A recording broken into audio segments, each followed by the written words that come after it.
CTV News at 5 with Hudson Mack. Good evening, I'm Andrew Johnson. Hudson Mack is away. 3 people were sent to hospital, and a busy intersection in downtown Victoria was closed for hours. After a chain reaction 6-car crash police say was caused by a driver running a red light. It happened just after noon at the intersection of Blanchard and Bay. Victoria police say the driver of a Toyota Corolla was heading north, went through a red light, struck a pedestrian in the crosswalk, crossed the road, sideswiped 3 more vehicles, then hit a car head-on. The driver and passenger of the Corolla had to be cut out of the vehicle by firefighters. They were both taken to hospital, as well as the pedestrian, a woman in her 30s. Police say their injuries are not life-threatening. Witnesses say the accident came out of nowhere. My wife and I were commenting on the Volkswagen Beetle that was coming around the corner, and then all of a sudden the gold bullet was heading right towards me. And I just sort of ducked a little bit, and there was just a bang. And I said to my husband, here comes a punch buggy, and he looked over, and I looked over, and boom, just like that we were hit. I don't even know what hit us at first. Our collision reconstructionists are out. They're going to shoot the whole scene with their devices and make sure that all the data is put in. And then really that's when the investigation starts, to find out exactly what happened and how everybody reacted. There is no word from police on why the driver of the Corolla lost control of the vehicle. Blanchard Street was closed between Bay and Hillside until about 4:30 this afternoon. A woman has pleaded guilty in a fatal crash that killed a motorcyclist on the Trans-Canada Highway last Canada Day. The driver, Tracy Dawn Smith, was accused of impaired driving causing death. Police say she crossed the center line on the Trans-Canada and struck 47-year-old Jana Mahendran, killing him instantly. Yesterday, Smith entered a guilty plea. Smith's sentencing hearing will take place August 9th. The maximum penalty for the offense is a life sentence in prison. It was a devastating morning for the owners of a Langford restaurant after a fire broke out in the kitchen. Fire crews rushed to Zin's Sushi and Noodle on Goldstream Avenue about 8:30. They managed to douse the flames, but the restaurant suffered extensive smoke and heat damage. Neighboring businesses were also affected, including a flower and gift shop next door, where the owner says most of her smoke-damaged stock will have to be thrown out. The couple who run the sushi restaurant stood by helplessly while firefighters went to work inside. They were visibly upset. They're a lovely couple, and they're devastated, as of course. And, they apologized to me, but, there's nothing that they can control something like that. I've had to inform my people that are expecting flowers from me today that I can't provide them for them. These people are hard-working business owners and operators, and it's a difficult time for them. So we're trying to do everything possible to get them up and operational again. Unfortunately, this building was not sprinklered, and that would have made a huge difference. Langford Fire Rescue is still investigating the cause of the kitchen fire. No one was hurt. Homeowners in Oak Bay have come out in force, most voicing their opposition to the proposed redevelopment of a seniors' care home. It was standing room only at the Monterey Rec Center last night, where the municipality of Oak Bay held a public meeting asking for people's input on plans for the Oak Bay Lodge assisted living facility. The developer, Baptist Housing, wants to raise the roof from 3 stories to 5 and 6. It also plans to increase the number of parking spaces from 60 to 109. Neighbors say they are vehemently opposed to the plan. We don't need it, and it's going to be an eyesore. I think it's entirely too large, it's too massive, and it's too high, and there's not nearly enough parking. Insufficient parking, and the occupiable height is far too high. I understand anytime there's change, there is concern. People tend to react to change the way they're reacting. But for the good of the greater community, right now in Oak Bay, Baptist Housing serves some 337 seniors. And we feel it's very important that we maintain residential care in Oak Bay. A few people at the hearing did show their support for the lodge. Council makes a final decision on the variance request June 27th. A potential fraud alert to warn you about tonight that could drain your bank account. The scam was uncovered by a Saanich police officer after he was sent an email from someone fishing for his cash.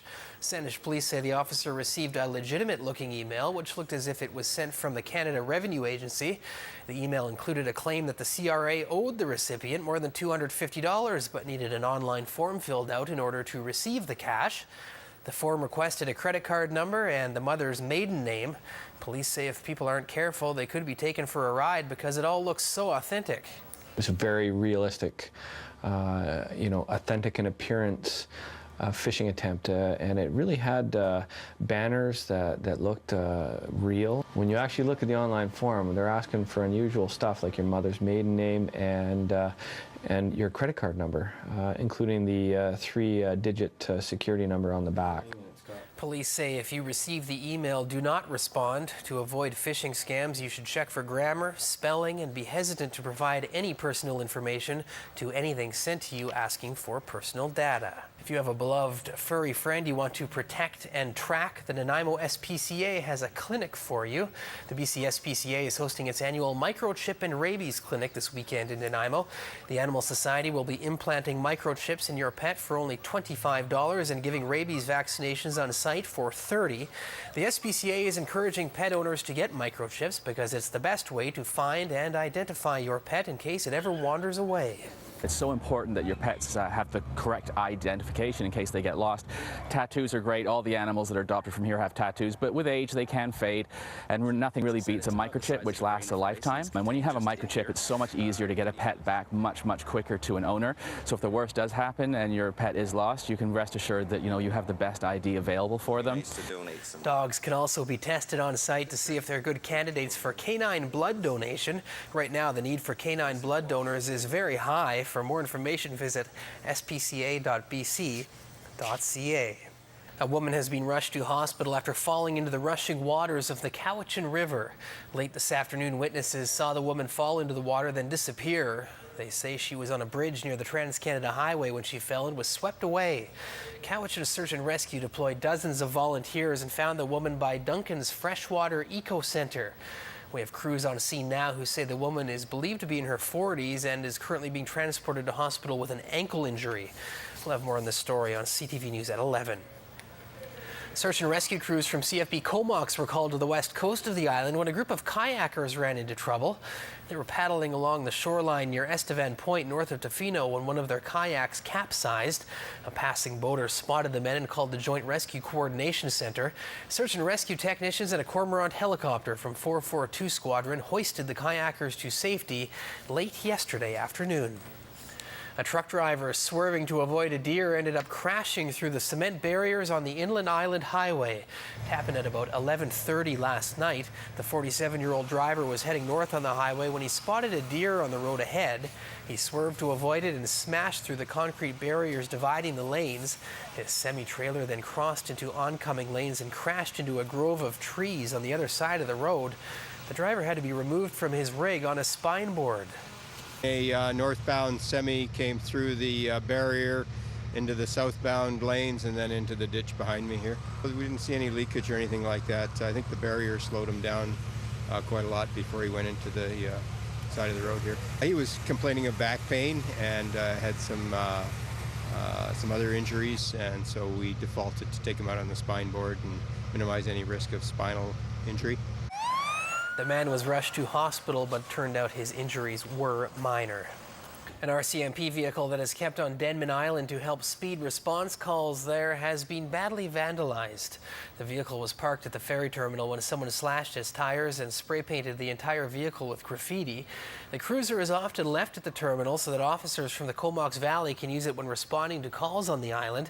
The damage is estimated to be in the thousands of dollars, and it has also put the vehicle out of commission, making it more difficult for Comox Valley officers to respond to calls on Denman quickly.